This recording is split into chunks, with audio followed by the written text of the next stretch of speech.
राम राम शेतकरी बंधूंनो, मी तुमचा कृषी मित्र संतोष स्वागत करतो तुमचं कृषी समृद्धी ॲग्रीटेक या यूट्यूब चॅनलमध्ये। तर शेतकरी बंधूंनो, आपण नेहमी युवा शेतकऱ्यांना भेटण्याकडे कल ठेवत असतो, कारण की आज युवकांची सध्याची स्थिती जर बघता त्यांच्या ज्ञानाचा फायदा किंवा त्यांच्या शिक्षणाचा फायदा बरेचसे युवक केवळ नोकरीच्या शोधात करत असतात। पण एका उमद्या तरुणानं आपल्या ज्ञानाचा फायदा, आपल्या शिक्षणाचा फायदा कुठेतरी आपल्या शेतीमध्ये व्हावा यासाठी त्यानं शेती हे करिअर निवडत असताना व्यापारी तत्वावर उन्हाळ्यामध्ये वेगवेगळ्या पिकांचं या ठिकाणी लागवड केलेलं आहे। त्यांनी आपल्या शेतावर सध्याच्या स्थितीमध्ये कलिंगड आणि त्यासोबतच उन्हाळी झेंडूची सुद्धा लागवड केलेली आहे। तर शेतकरी बंधूंनो, आज आपण ओळख करून घेऊया एका प्रगतशील शेतकऱ्याची।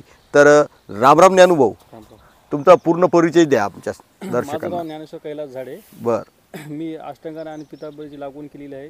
माझ्या याच्यात अष्टांगरा 2000 झाडे आणि पितांबरीचे 1800 झाड लागवड केलेली आहे। सर्व मिळून 3800 झाडाची लागवड केलेली आहे आपण।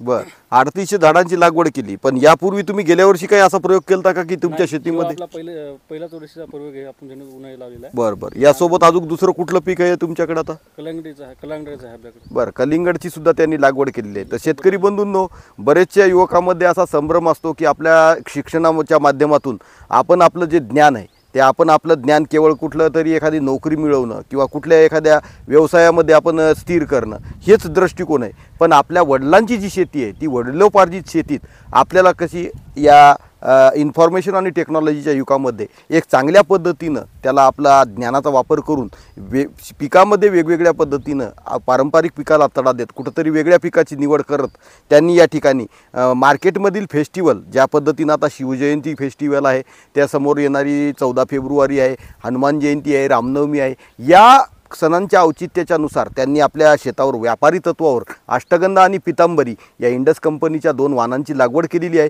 तर शेतकरी बंधूंनो, 8 दिवसापूर्वी त्यांनी आपल्याला या ठिकाणी यांच्या प्लॉटच्या व्हिजिटसाठी बोलवलं। त्यावेळेस यांच्या प्लॉटमध्ये जी काही मर होती सोबत त्या प्लॉटमध्ये त्याच्या कोकडा आला होता, पिकावर व्हायरसचा सुद्धा प्रादुर्भाव काही ठिकाणी त्यांना जाणवत होता। अशा स्थितीमध्ये आपण यांना या ठिकाणी ड्रिप फर्टिगेशनच्या माध्यमातून ज्या खताचं नियोजन सांगितलं होतं त्यांनी त्या खताचं नियोजन केलं होतं। तुम्ही कोणते खत टाकले अनुभव?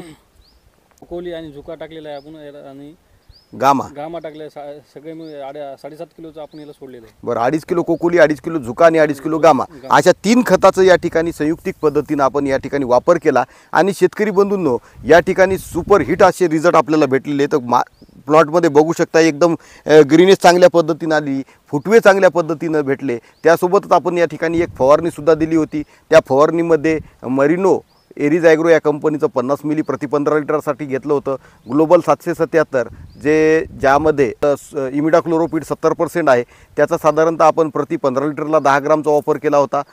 त्यासोबत आपण एक नोव्हेल नावाचं जे प्रोडक्ट आहे सुमिल केमिकलचं, त्याचासुद्धा आपण या ठिकाणी प्रति 15 लिटरसाठी 40 मिलीचा वापर केला होता।